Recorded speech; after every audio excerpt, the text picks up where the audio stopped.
الحمدللہ رب العالمین والعاقبۃ للمتقین والصلاۃ والسلام علی سید الانبیاء والمرسلین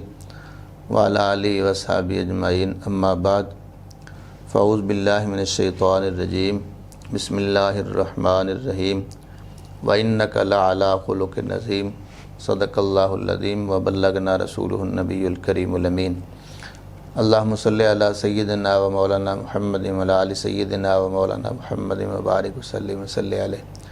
صلاۃ و سلام علیک یا رسول اللہ وعلی آلک و صحابک یا حبیب اللہ۔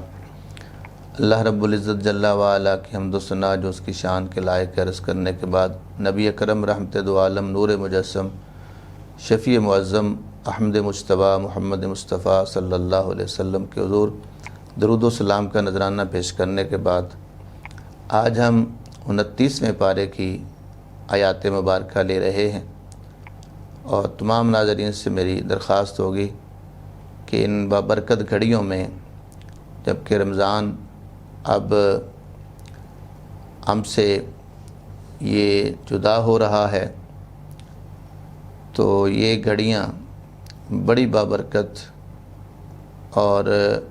ان کے اندر ہم نے اللہ کے حضور دعائیں بھی کرنی ہیں، معافی بھی مانگنی ہے، توبہ بھی کرنی ہے، استغفار بھی کرنی ہے، اور دعائیں بھی کرنی ہے کہ مولا زندگی میں ہمیں اس طرح کے مہینے صحت و تندرستی کے ساتھ بار بار نصیب فرما۔ تو خوش قسمت ہیں وہ لوگ جن کو صحت و تندرستی کے ساتھ اللہ ایسے بابرکت مہینے، ایسی بابرکت گھڑیاں، ایسے بابرکت دن عطا فرمائے۔ تو آئیں آج ہم 29ویں پارے کی چند آیات لیں گے۔ پہلی سورت سورہ ملک ہے، تو اس کے اندر بھی مضامین تو کافی سارے، لیکن صرف تھوڑی سی فضیلت بیان کر کے آگے چلتا ہوں سورت قلم کی طرف۔ سورت ملک کی بہت زیادہ فضیلت بیان کی گئی ہے، روایات پڑھیں آپ، پتہ چلتا ہے کہ یہ سورت باقاعدگی سے پڑھنے والا عذاب قبر سے محفوظ ہو جائے گا۔ کوشش فرمایا کریں کہ رات سونے سے پہلے سورت ملک پڑھ لیا کریں، تاکہ اللہ تعالیٰ اس پاک کلام کی برکت سے، اس سورت مبارکہ کی برکت سے اللہ تعالیٰ ہمیں اپنی پکڑ سے، گرفت سے، عذاب سے محفوظ رکھے، اور انسان کی جو قبر ہے وہ جنت کا باغ بن جائے۔ سورہ قلم کی میں نے آیت پڑھی ہے، اس میں حضور صلی اللہ علیہ وسلم کے اخلاق کو بیان فرمایا گیا ہے کہ حضور اخلاق کی ان بلند منزلوں پر فائز ہیں کہ وہاں تک کوئی اور مخلوق کا فرد پہنچ ہی نہیں سکتا۔ تو حضور صلی اللہ علیہ وسلم کی زندگی مبارک پڑھی جائے تو آپ کی زندگی مبارکہ کا ایک ایک لمحہ وہ ہمیں اچھے اخلاق کا درس دے رہا ہے۔ تو اس لیے پوری توجہ کے ساتھ ہمیں حضور صلی اللہ علیہ وسلم کے اخلاق کو دیکھنا چاہیے اور اپنے معمولات میں لانا چاہیے۔ اور میں اب اس نشست میں تو آپ کی سیرت کا اور آپ کے اخلاق پر کوئی مثالیں نہیں دے سکتا۔ آپ کی سیرت کا باب جو اخلاق کے حوالے سے آپ پڑھیں گے تو اس کی مثال کائنات میں اور نہیں ہے۔ تو بہرحال اتنا کہہ کہ میں آگے چلتا ہوں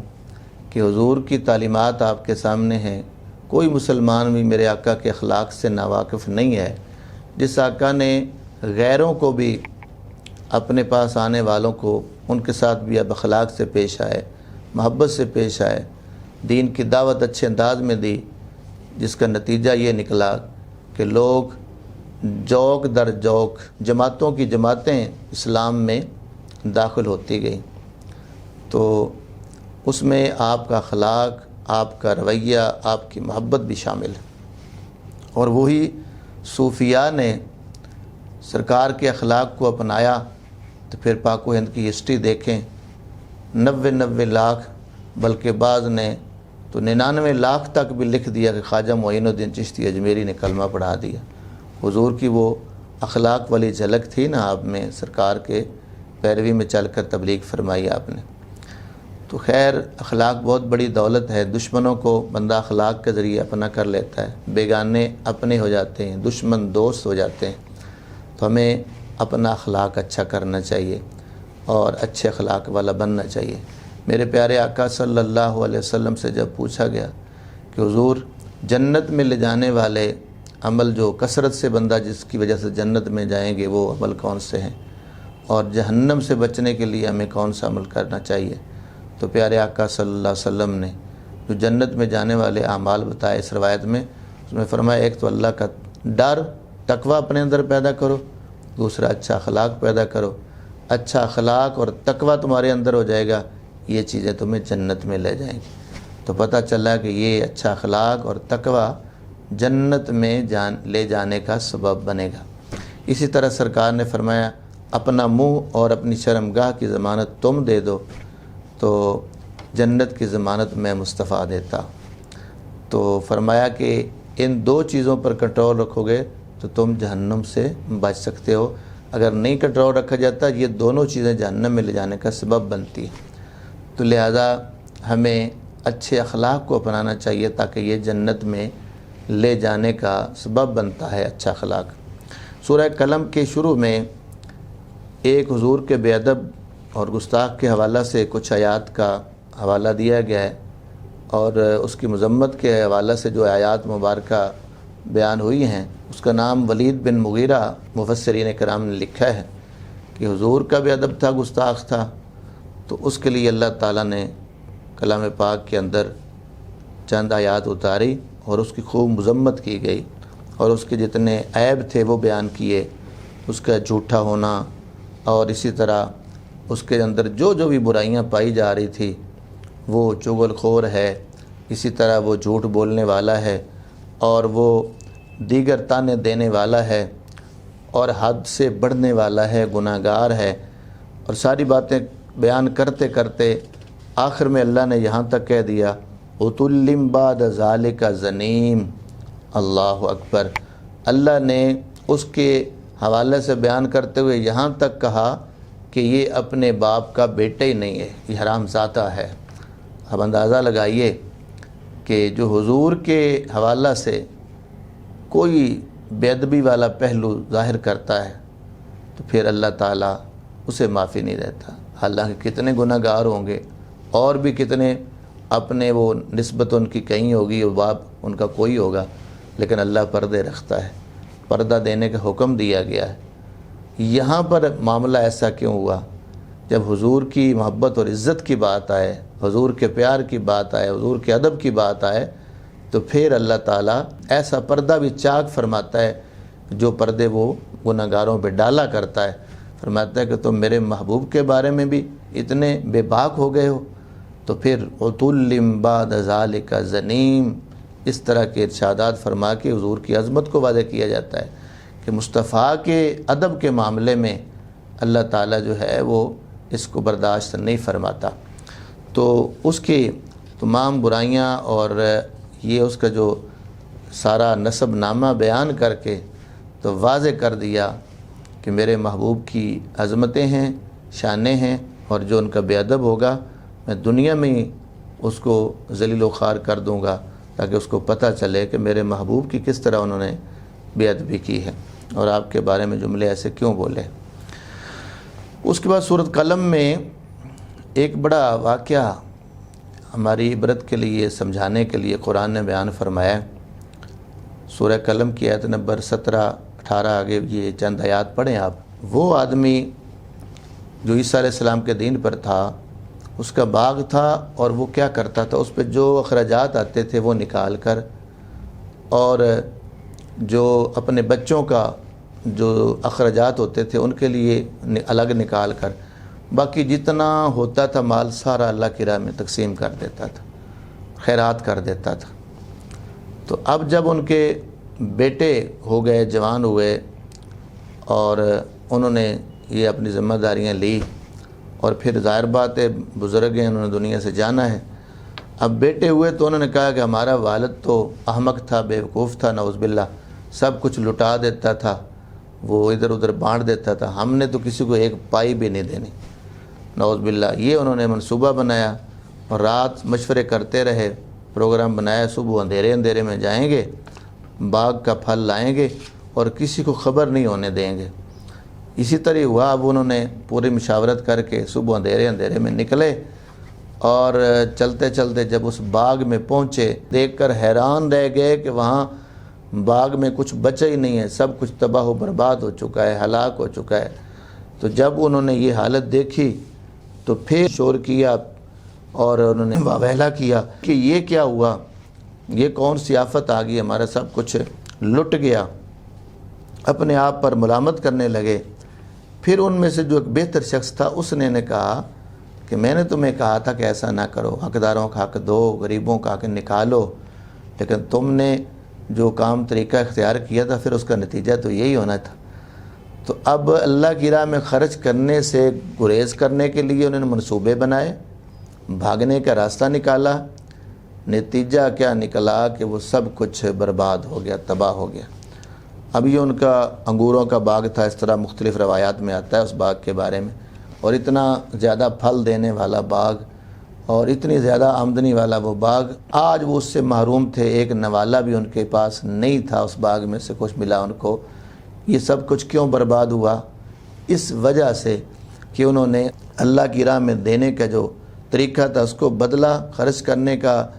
جو پہلا طریقہ آ رہا تھا وہ چینج کر دیا، اور یہ ارادہ کیا کہ ہم خرچ نہیں کریں گے، اللہ کی راہ میں نہیں دیں گے۔ تو پھر دنیا میں بھی اللہ تعالیٰ پکڑنا چاہے تو پکڑ لیتا ہے۔ محترم ناظرین، دیکھیے ذرا یہ سورۃ قلم کا یہ واقعہ پڑھیے، بار بار پڑھیے، پھر ہمیں سمجھ آئے گی کہ آج جو لوگ زکوٰۃ نہیں دے رہے، آج جو لوگ عشر نہیں دے رہے، آج جو لوگ حقداروں کا حق نہیں دے رہے، صدقہ فطر پوری طرح نہیں دے رہے، پھر ان کو پتہ چلے گا کہ حقداروں کا حق نہ دے کر اگر چاہے تو اللہ تعالیٰ ایسے بندے کو دنیا میں ہی دلیل و خوار کر دے، اس کا انجام اس کو بتا دے۔ تو محترم ناظرین، ہمیں چاہیے کہ جو مالک، جو ذات ہمیں دے رہی ہے، اس کے دیے ہوئے میں سے اس کی راہ میں دیتے ہوئے نہ تو ہمیں دل چھوٹا کرنا چاہیے اور نہ ہمیں دل تنگ کرنا چاہیے، نہ پریشان ہو، بلکہ خوش ہو کر دینا چاہیے۔ خوشی سے دیں گے تو اس کا درجہ بھی زیادہ ہے، اس کا ثواب بھی ہے، اللہ بھی خوش ہوگا، اور مجبوراً دیں گے تو پھر وہ بندے کی جیسی نیت ہونی ہے، پھر اس پہ غور کر لیں آپ۔ تو اس لیے اللہ کی راہ میں خرچ کرنے کا جذبہ کتنا، قرآن پاک آپ بار بار یہ آیات سن چکے ہیں، یاد ہوگا آپ کو، پہلے پارے سے ہم شروع ہوئے، سورہ بقرہ شروع کی تھی تو اللہ نے کیا فرمایا؟ وَمِمَّا رَزَقْنَاهُمْ يُنْفِقُونَ۔ متقین کی صفات جب شروع کی تھی تو یہ ان کی صفت بیان کی تھی کہ تقوی والے وہ ہیں، پرہیزگار وہ ہیں کہ جو ہم نے دیا ہے اس کو ہماری راہ میں خرچ کرتے ہیں۔ چونکہ مال سے طبعی طور پر انسان کو محبت ہوتی ہے، پیار ہوتا ہے، اس لیے خرچ کرنے کا بڑا ایک اس کا مقام ہے، بڑی فضیلت ہے۔ تو یہاں پر یہ واقعہ بیان کر کے تو سمجھایا گیا، درس دیا گیا کہ مال سے اتنا پیار نہ ہو جائے کہ اللہ اور اس کے رسول سے بھی زیادہ تمہیں مال پیارا لگنے لگ جائے۔ جو بخل کرنے لگ جاتے ہیں نا، بخیل ہو جاتے ہیں، کنجوس ہو جاتے ہیں، ان کو تو مال اتنا پیارا ہوتا ہے، اپنی ذات سے بھی زیادہ مال پیارا ہو جاتا ہے، اتنا مال کی محبت میں وہ قیدی ہو جاتے ہیں، حریص ہو جاتے ہیں کہ اپنی ذات پر بھی جہاں ضرورت ہوتی ہے وہ خرچ کرنے کو تیار نہیں ہوتے ہیں۔ تو کیا فائدہ اس مال کا جو آپ کے اپنے بھی کام نہ آیا، آپ کے بچوں کے کام نہ آیا، آپ نے وہ مال اللہ کی راہ میں دے کے اپنی بخشش نہ لی تو اس مال کو کیا کریں گے؟ اس لیے اس مال کو اتنا زیادہ محبوب نہیں بنانا چاہیے۔ میں پہلے بھی عرض کیا کرتا ہوں کہ دنیا میں تو ہم نے رہنا ہے، مجبوری ہماری ہے، جب تک یہ زندہ ہیں تو دنیا میں رہیں گے، دنیا کا مال و متاع کمائیں گے، کھائیں گے، لیکن دنیا ہمارے اندر نہ رہے، ہم دنیا میں رہیں، یعنی دنیا اگر ہمارے اندر آ گئی، دنیا کو ہم نے دل میں اتار لیا کہ ساری محبت دنیا کے دل میں ڈال دی، تو پھر ہم فارغ ہو جائیں گے۔ پھر یہ مسلمانوں والا طریقہ یا مومنوں والا طریقہ، وہ پھر کامل مومن والا طریقہ تو نہیں رہ جائے گا جب ہم مال سے اتنا پیار کر لیں گے کہ سب کچھ مال ہو، سب کچھ دولت ہو۔ تو ان جوانوں نے اپنے والد کے طریقوں کو رد کیا جو اللہ کی راہ میں خرچ کرتا تھا، اور خود سمجھدار بنے۔ آج بھی کئی ہوتے بیٹے جی ساڈے والد نوں تے پتہ ہی نہیں، باپ ہمارا ہے تو جی وہ تو جانتا ہی نہیں، وہ ایسے ہی سخاوت کر دیتا ہے، وہ فلاں کو دے دیتا ہے، فلاں کو دے دیتا ہے۔ ہم بڑے سمجھدار ہیں، ہم اپنی دولت سنبھال کے رکھیں گے، ہم بینک بیلنس بنائیں گے، ہم وہ کریں گے، یہ کریں، بڑی پلاننگ ہوتی ہے، منصوبے ہوتے ہیں۔ لیکن حقیقت یہ آیتیں بتا رہی ہیں کہ پاگل وہ نہیں ہے، احمق وہ نہیں ہے جو خرچ کر رہا ہے، احمق تم ہو کہ تم اپنی آخرت خراب کر رہے ہو، تم اس کو، دنیا کے دولت کو، مال کو جہنم کا ایندھن بنا رہے ہو، اس میں سے زکوٰۃ نہ دے کر، عشر نہ دے کر، حقداروں کا حق نہ دے کر، تم اس لیے اس کو اپنی ہلاکت کا سبب بنا رہے ہو، یہ مال تمہارے جہنم میں جانے کا سبب بن جائے گا۔ تو محترم ناظرین، ان آیات سے ہم نے سبق لینا ہے، اور یہ سورۃ قلم کی آیات آپ نے بار بار پڑھنی ہے۔ میں یقین سے کہہ سکتا ہوں کہ جو میرے ناظرین قابل قدر ہمارے دوست، بھائی، بیٹے، اور اس طرح ہماری مائیں، بہنیں، بیٹیاں یہ سورۃ قلم کی یہ آیات پڑھیں گی نا، یقیناً ان کے اندر خیرات کرنے کا جذبہ پیدا ہوگا، اور وہ کبھی بھی اللہ کی راہ میں دینے سے گریز نہیں کریں گے۔ یہ واقعہ ہمیں بہت سبق دے رہا ہے۔ اللہ رب العزت ہمیں عمل کی توفیق عطا فرمائے، اور اللہ تعالی حلال روزی دے اور اس کو اپنی راہ میں خرچ کرنے کا جذبہ بھی عطا فرمائے۔ اس کے بعد سورۃ نوح کی آیت نمبر 10 سے 11-12 تک پھر یہ ایک ایسا سبق ہمیں مل رہا ہے۔ آپ یہ آیات پڑھیں گے اندازہ ہوگا کہ ہمارے زندگی کے ریلیٹڈ کتنے مسائل قرآن حل فرما رہا۔ تو سورۃ نوح کو پڑھیں گے تو یہ عقدہ بھی حل ہو جائے گا، ہماری کئی مصیبتیں، کئی مشکلیں، کئی پریشانیاں جو آتی ہیں ان کو دور کرنے کا طریقہ کیا ہے۔ اسی طرح جب ان آیات کو ہم خود سمجھیں گے اور بزرگوں سے سمجھنے کی کوشش کریں گے تو پھر ہماری زندگی آسان ہو جائے گی۔ حضرت حسن بصری سے کسی نے سوال کیا کہ قحط سالی آ گئی ہے تو ہمیں کیا کرنا چاہیے؟ تو آپ نے فرمایا استغفار کرو، اللہ سے معافی مانگو۔ پھر ایک اور شخص آیا، اس نے کہا حضور فقر آ گیا ہے، غربت آ گئی، کیا کرنا چاہیے؟ فرمایا استغفار کرو، اللہ سے بخشش مانگو۔ اسی طرح پھر کسی نے آ کے کہا حضور ہمارے باغ خشک ہو گئے ہیں، ان کے لیے بھی۔ اور اس سے پہلے ایک سوال ہوا کہ جی مجھے بیٹے چاہیے، دعا کریں کہ اللہ بیٹے عطا فرمائے۔ اسے بھی آپ نے فرمایا استغفار کرو۔ جس نے باغ کے خشک ہونے کی شکایت کی اسے بھی کہا استغفار کرو۔ اب جب یہ اتنے لوگوں نے یہ سوال کیا تو آپ سے پوچھا گیا حضرت سوال مختلف تھے اور جواب آپ کا ایک ہی تھا۔ کسی نے فقر کا علاج پوچھا، کسی نے قحط سالی کا علاج پوچھا، کسی نے بیٹے لینے کے لیے کوئی نسخہ پوچھا، آپ نے سب کو یہ کہا کہ استغفار کرو، اللہ سے بخشش مانگو۔ تو کیا یہ سب کے لیے ایک ہی نسخہ ہے؟ فرمایا میں نے اپنے پاس سے تو نہیں کہا، اللہ کا قرآن پڑھیے نا، اللہ تعالیٰ اپنے پاک کلام میں خود فرما رہا ہے فَقُلْتُ اسْتَغْفِرُوا رَبَّكُمْ إِنَّهُ كَانَ غَفَّارًا۔ فرمایا یہ آیت پڑھیے کہ اللہ تعالیٰ نے یہ خود قرآن میں بیان فرما دیا کہ میں نے کہا اپنے رب سے معافی مانگو، وہ بڑا معاف کرنے والا ہے۔ یُرْسِلِ السَّمَاءَ عَلَيْكُمْ مِدْرَارًا، تم پر وہ موسلا دھار بارش بھیجے گا۔ وَيُمْدِدْكُمْ بِأَمْوَالٍ وَبَنِينَ وَيَجْعَلْ لَكُمْ جَنَّاتٍ وَيَجْعَلْ لَكُمْ أَنْهَارًا، اور مال اور بیٹوں سے تمہاری مدد کرے گا اور تمہارے لیے باغ بنا دے گا اور تمہارے لیے بہترین نہریں بنائے گا۔ فرمایا دیکھیے یہ استغفار کی برکت سے اللہ تعالیٰ نے ساری چیزیں آگے بیان کر دی ہیں۔ استغفار کرنے والے کو یہ سب کچھ ملے گا، بارش بھی ملے گی اور اس کو بیٹے ملیں گے اور اس کو مال ملے گا، باغات ملیں گے، ساری نعمتیں ملیں گی۔ لہذا جو میں نے یہ کہا ہے تو یہ قرآن سے ہی میں نے استدلال کیا ہے۔ تو حضرت حسن بصری نے ان ساری چیزوں کا علاج قرآن سے بتایا اور قرآنی آیات سے استدلال فرمایا۔ تو پتہ کیا چلا؟ اللہ سے ہم سچے دل سے معافی مانگنے والے ہو جائیں نا، استغفار کرنے والے ہو جائیں تو یقین فرمائیں پھر اللہ تعالی ہم پہ اپنی رحمتوں کا، اپنے کرم کا، اپنی مہربانیوں کا اس طرح نزول فرماتا ہے کہ انسان کی سوچ سے بھی زیادہ۔ تو آج ہم پریشانیوں میں گھرے ہوئے ہیں، دکھوں میں، مصیبتوں میں، اس کے پیچھے ایک وجہ یہ بھی ہے کہ ہمارا تعلق اپنے رب سے کٹ چکا ہے۔ اب ہم گناہوں پہ ہم نادم نہیں ہوتے، ہم نے اپنے گناہوں پہ نادم ہونا چاہیے، استغفار کرنے چاہیے، اللہ کے حضور توبہ کرنے چاہیے، معافی مانگنی چاہیے، اور سچے دل سے توبہ کرنے والی تو فضیلت ہی بہت زیادہ ہے۔ میں یہ چند دن پہلے 92 کے پروگرام میں، یہ رحمت رمضان کے سحری پروگرام میں کہہ چکا ہوں۔ حضرت عمر بن خطاب رضی اللہ تعالیٰ عنہ روایت کرتے ہیں کہ نبی کریم صلی اللہ علیہ وسلم نے ارشاد فرمایا کہ جب بندہ اللہ کے حضور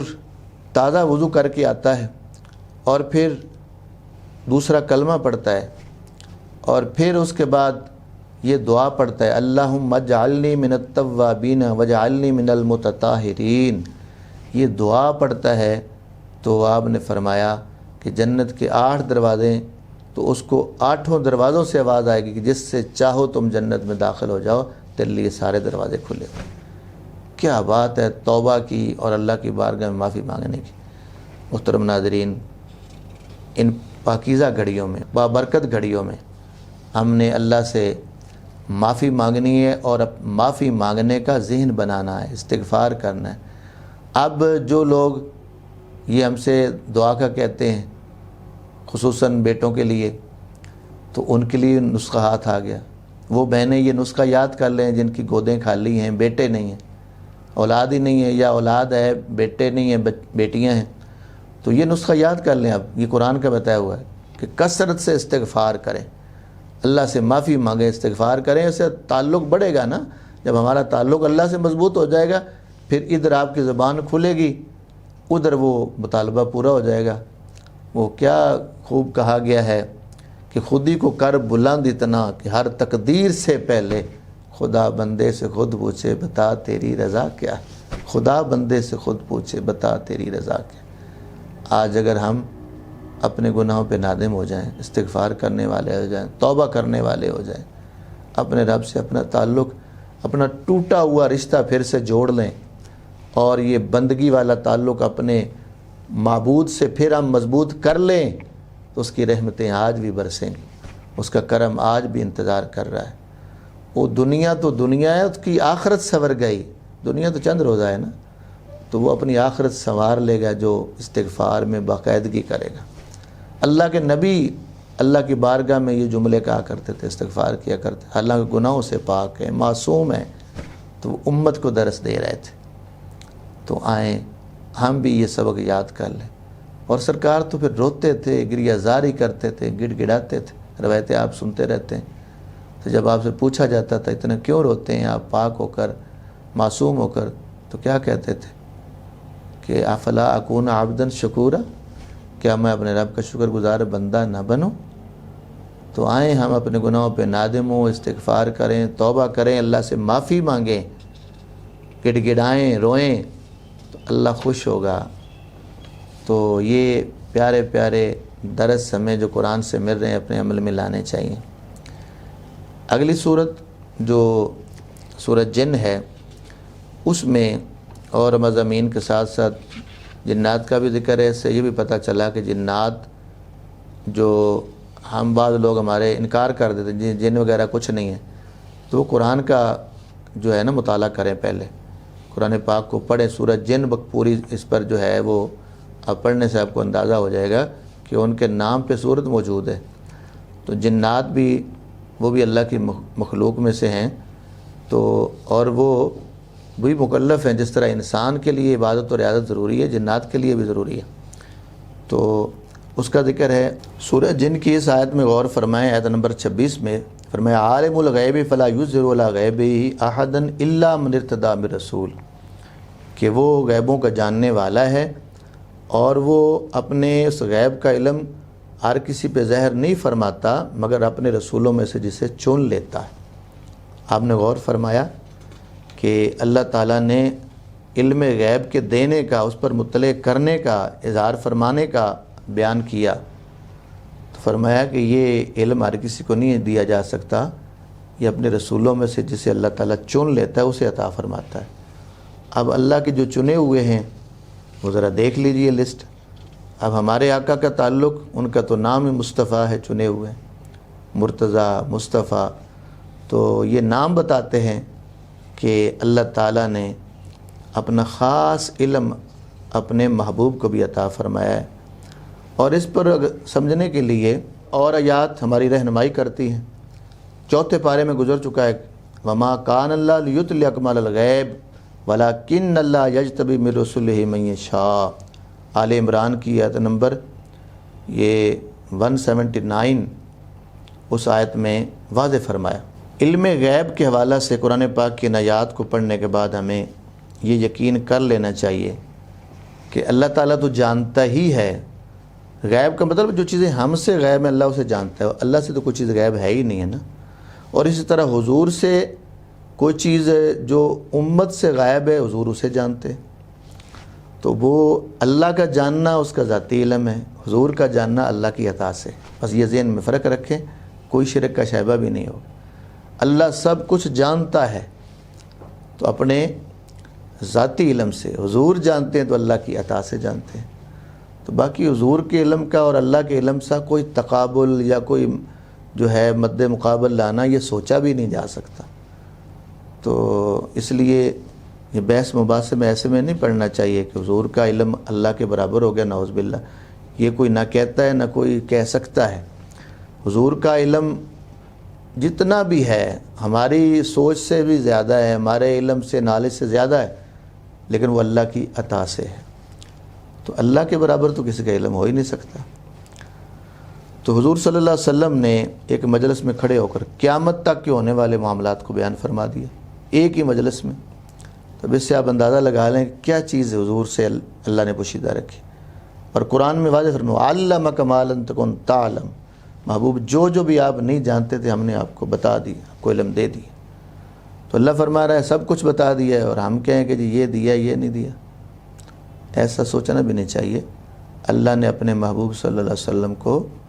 سب کچھ بتا دیا ہے، ہر طرح کے علوم دے دیے ہیں، کوئی چیز جو ہے حضور سے پوشیدہ نہیں ہے۔ تو اسی طرح حضرت حذیفہ بن یمان کے بارے میں آتا ہے کہ کئی آنے والے دور میں جو خبریں ہوتی تھیں وہ بیان کرتے تھے، یعنی حضور صلی اللہ علیہ وسلم کی دی ہوئی خبروں میں سے وہ بیان فرما دیا کرتے تھے۔ تو حضور کے تو غلام بھی بیان فرما رہے ہیں کوئی ایسی خبریں، تو آپ کا تو مقام ہی بڑا اونچا ہے، لہذا اس پہ پختہ یقین رکھیں کہ اللہ نے اپنے محبوب کو علم غیب اور تمام علوم عطا فرمائے ہیں، ہمیں اس پر پورا یقین رکھنا چاہیے، اپنے دلوں کو پاک کر لینا چاہیے۔ کبھی بھول کر بھی ہم نے یہ سوچنا بھی نہیں ہے کہ حضور کو اللہ تعالیٰ نے علم نہیں دیا، اس کا نہیں پتہ تھا، اس کا پتہ تھا، اس کا۔ تو بعض اوقات یہاں آپ کے علم کے حوالے سے ایسے جملے بول دیے جاتے ہیں جو حضور کی شان کے لائق نہیں ہیں، تو اپنے ایمان بچائیں، اور کبھی بھی ایسا جملہ نہیں بولنا جس میں بے ادبی آ رہی ہو، حضور کے علم میں آپ کمی کا اظہار کر رہے ہوں، تنقیص کر رہے ہوں، حضور کا عیب کے طور بیان کر رہے ہوں، نعوذ باللہ۔ اللہ نے ہر طرح کے علوم اپنے محبوب کو عطا فرمائے۔ اس سے اگلی سورت المزمل ہے، تو سورت مزمل دیکھیے، اس میں بہت ساری چیزیں بیان ہوئی ہیں، خصوصاً پہلے آیت پہ ذرا غور فرمائیں، یا ایھا المزمل قم اللیل الا قلیلا، سبحان اللہ، اے جرمٹ مارنے والے رات میں قیام فرمائیں سوائے کچھ رات کے، آدھی رات یا اس سے کم کرو یا اس پر کچھ بڑھاؤ۔ غور کیا آپ نے حضور کو مخاطب کس طرح کیا، پھر اجازت دے دی کہ ساری رات نہ عبادت کیا کریں، کچھ کم کر لیں، کہا آدھی رات کر لیں، پھر کہا شاید محبوب زیادہ چاہتے ہوں، کہا زیادہ کر لیں، ہو سکتا حضور کم کرنا چاہتے ہوں، محبوب آپ کم کرنا چاہتے ہیں، کم کر لیں۔ سبحان اللہ، کیا شان ہے! اللہ نے اپنے محبوب کو کتنے پیار بھرے جملوں میں کہا، اے چادر اوڑھنے والے پیارے محبوب صلی اللہ علیہ وسلم، ساری رات عبادت نہ کیا کرے۔ تو اللہ تعالیٰ فرماتا ہے کہ یہ تنگی میں پڑنا مجھے گوارا نہیں ہے، آپ کا تنگی میں پڑ جانا، پریشانی میں، مشقت میں پڑ جانا ہمیں منظور نہیں ہے۔ طٰہٰ ما انزلنا علیک القرآن لتشقیٰ، قرآن ہم نے اس لیے تو نہیں اتارا کہ آپ مشقت میں پڑ جائیں۔ سبحان اللہ، اللہ تعالیٰ اپنے محبوب کی مشقت اسے نہیں دیکھنا چاہتا، فرماتا ہے عبادت کریں لیکن آسانی سے جتنی ہوتی ہے، محبوب ساری رات تو انہوں نے عبادت کیا کریں۔ اور یہاں پر پہلے لفظ میں غور کرنے کی بات ہے کہ یا ایھا المزمل، حضور کو خطاب کیا ہے اللہ تعالیٰ نے، صفات کے ساتھ پکارا جاتا ہے، یاد کیا جاتا ہے۔ ہمارے لیے یہ ایک جو ہے یہاں پر رہنمائی مل رہی ہے کہ حضور کو نام کی بجائے آپ کے اوصاف کے ساتھ یاد کرنا چاہیے، یا محمد کی بجائے بہتر یہ یا ایھا الرسول، یا ایھا النبی، یا ایھا المزمل، یا ایھا المدثر، ان القابات سے یاد کیا جائے جن سے اللہ خود اپنے محبوب کو یاد فرما رہا ہے۔ تو القابات سے یا ایھا المزمل کہہ کے، یا ایھا المدثر کہہ کے، ان خطابات سے پیارے محبوب کو جو ہے یاد کرنا چاہیے۔ تو اللہ تعالیٰ نے اپنے محبوب صلی اللہ علیہ وسلم کی عظمت بھی بیان کی، حضور کی شان بھی، اور حکم دیا کہ محبوب آپ ساری رات عبادت نہ کریں، کام کریں، آرام بھی فرمایا کریں۔ یہ ایک محبت کا پہلو جو غالب نظر آ رہا ہے سورت کے اندر۔ اسی طرح آگے سورت مدثر، اس کے اندر بھی حضور کو پھر مخاطب کیا ہے، چادر اوڑھنے والے، قم فانذر، کھڑے ہو جائیں اور پھر لوگوں کو ڈرائیے، وربک فکبر، سبحان اللہ، اور اپنے رب کی بڑائی بیان کریں۔ تو اللہ نے اپنے محبوب کا تبلیغ کے لیے فرمایا نکلے میدان میں، اٹھ کھڑے ہوں اور ان لوگوں کو ڈرائیں، بتائیں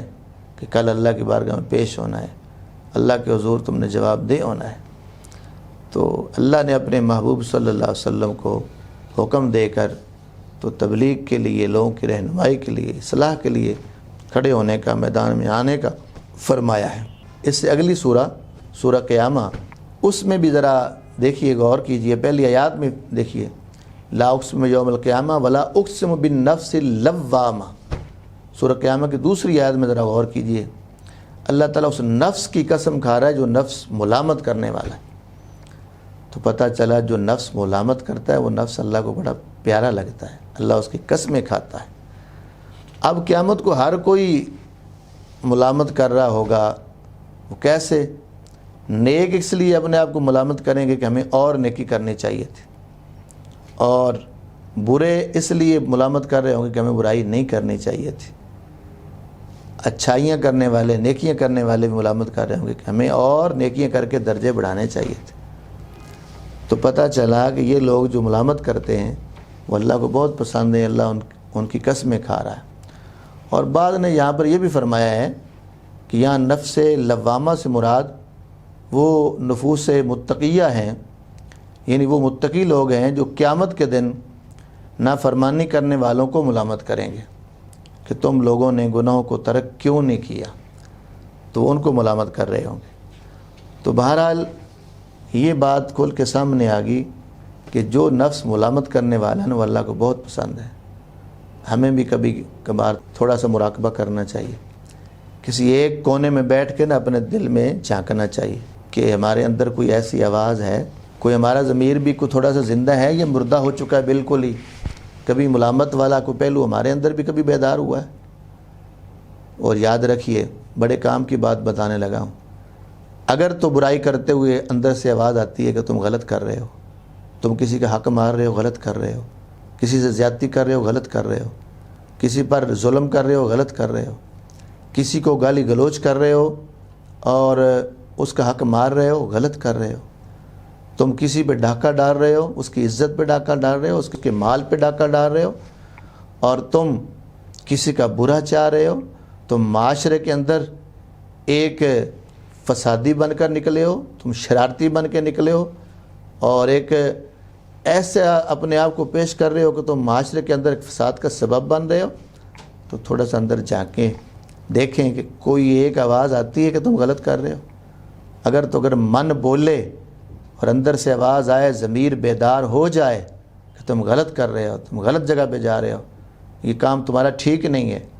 یہ زیادتی ہے، یہ ظلم ہے، یہ ناانصافی ہے، یہ برائی ہے،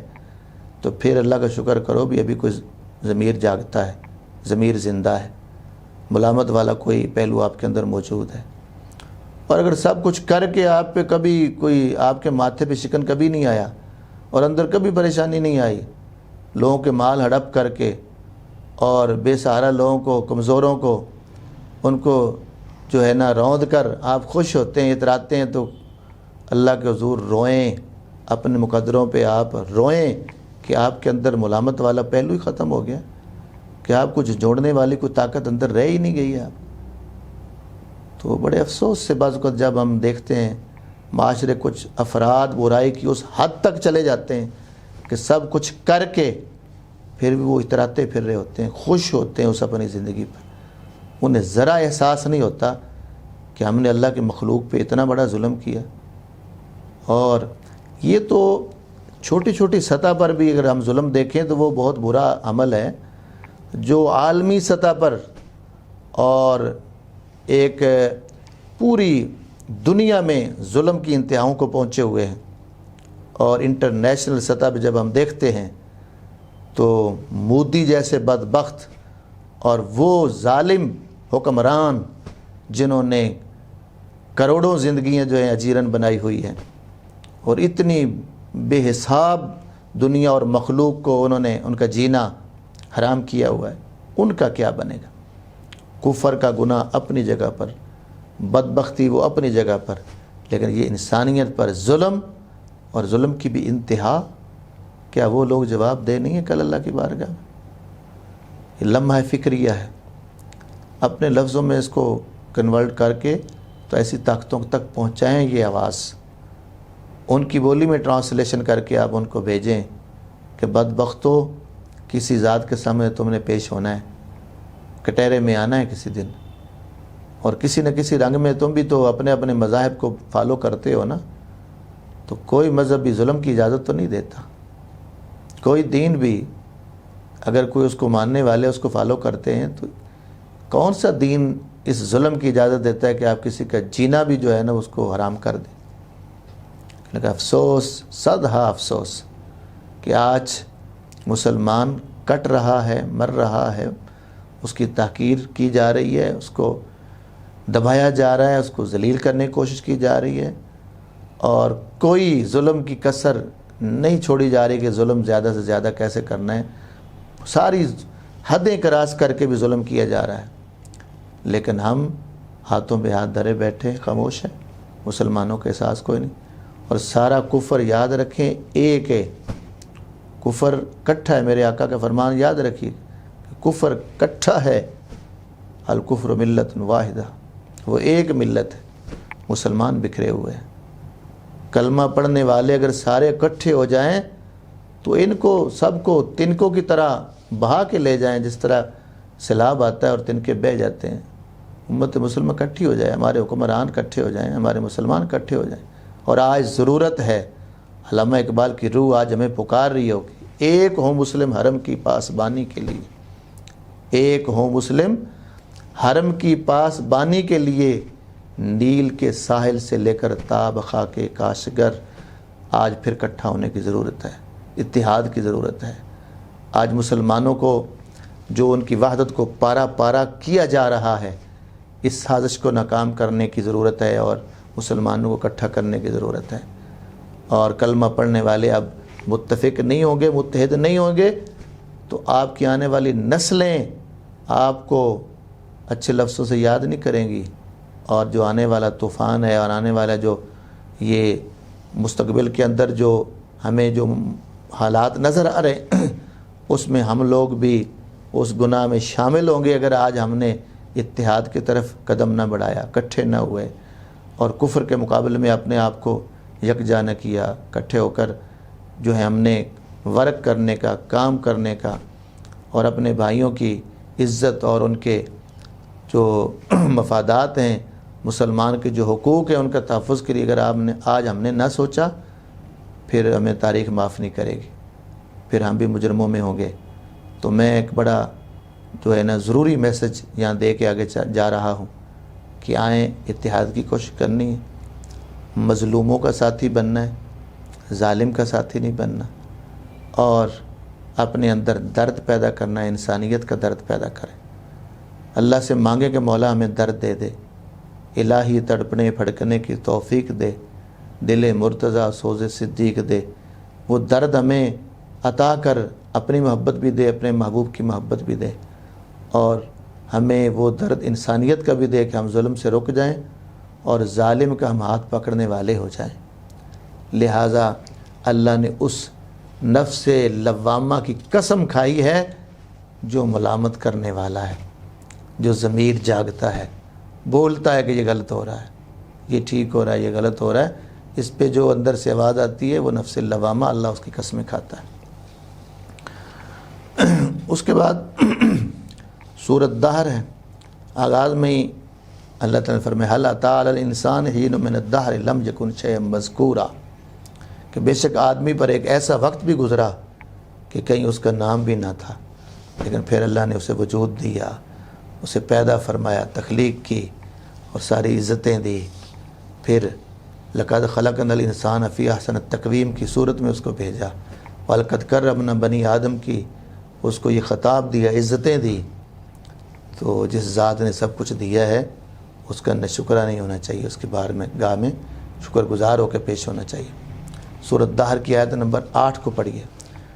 وَيُطْعِمُونَ الطَّعَامَ عَلَىٰ حُبِّهِ مِسْكِينًا وَيَتِيمًا وَأَسِيرًا۔ اللہ تعالیٰ نے ان آیات میں یہ جو کلمات ہیں سورۃ دہر کے،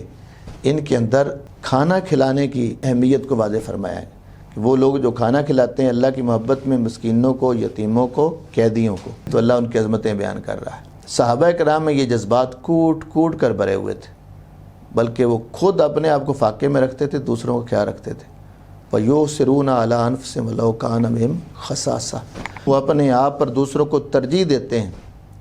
اگرچہ خود وہ ضرورت مند ہوتے، خود اپنے آپ کو تنگی میں بھی ڈالتے تو دوسروں کی ضرورت کا خیال رکھتے تھے۔ اسی طرح یہ اہل بیت کے حوالے سے بھی علماء نے یہاں لکھا ہے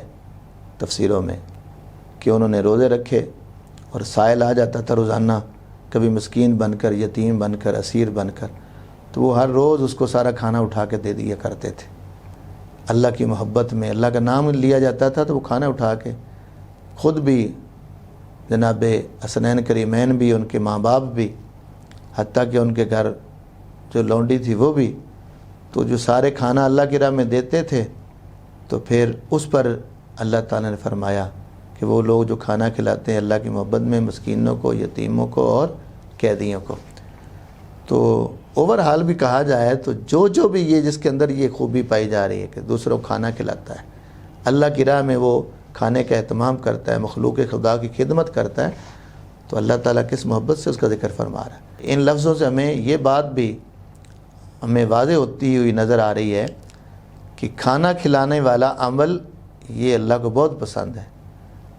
اور یہ اللہ کی محبت والا عمل ہے۔ جو غریبوں کو کھانا کھلاتا ہے، مسکینوں کو کھانا کھلاتا ہے، محتاجوں کو کھانا کھلاتا ہے، تو وہ تو اللہ کی محبت کو حاصل کر رہا ہے۔ پوچھیے حضور غوث پاک جیسے، عبد القادر جیلانی جیسے لوگ اور بڑے بڑے لوگوں سے جب یہ سوال ہوتا تھا اللہ کے پانے کا طریقہ کیا ہے، ہم اللہ کو کیسے پائیں گے، تو بڑا سادہ سا جواب ہوتا تھا کہ اللہ کو ڈھونڈنا چاہتے ہو تو شکستہ دلوں میں اللہ کو ڈھونڈا کر۔ جو بے سہارا طبقہ اور ٹوٹے ہوئے دلوں والے لوگ ہیں، تو ان سے اپنا تعلق جوڑو تو پھر تمہیں اللہ مل جائے گا۔ تو اللہ کی مخلوق کی خدمت، ان کو کھانا کھلانا، ان کی ضروریات کو پورا کرنا، یہ اللہ کی محبت کا سبب بنتا ہے۔